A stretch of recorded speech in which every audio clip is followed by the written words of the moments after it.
Okay, let's see how we make a flexi loop. As you start playing with the hyper tiles, you'll quickly realize that there's two basic ways of connecting them. Like this, that's a zigzag, and like this, that's a spiral. For the flexi loops, either kind work, but let's start just with one that's all zigzag. So it's always going to be pointy like that and switching directions. Okay? And let's see. Is that right? No, it doesn't switch directions. That's a spiral. So you simply take one of them and rotate it 90 degrees. There's another pointy one. Another zigzag. We'll add another green one here. Let's see, that looks right. We'll add another yellow one here. Nope, not like that. Like this. So again, you can see the zigzag, up, down, up, down, up, down. And we'll add one more green one.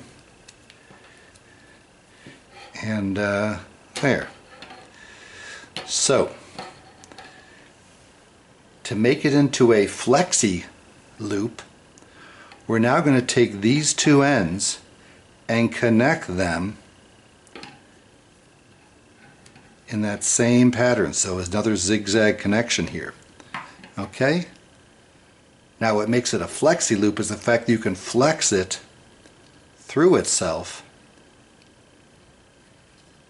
And it's a pretty tight fit there for just a 6 tile flexi loop.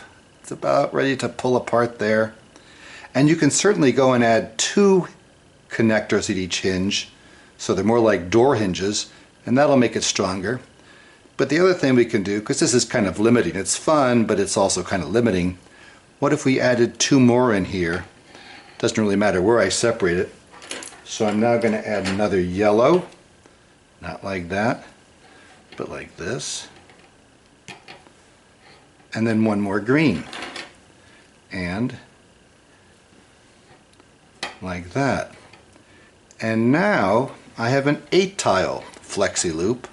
Again, just bring these together. I've got some more room here. It's not quite as tight, so when it flexes, it doesn't push on itself so much. And it also gives you some really interesting patterns as you flex it through. So most people consider this 8 tile flexi loop a little more fun to play with than the 6 tile. Can you go more than that? Sure. You can go 2 more and 2 more. Keep on doing those even numbers. So that is a zigzag flexi loop.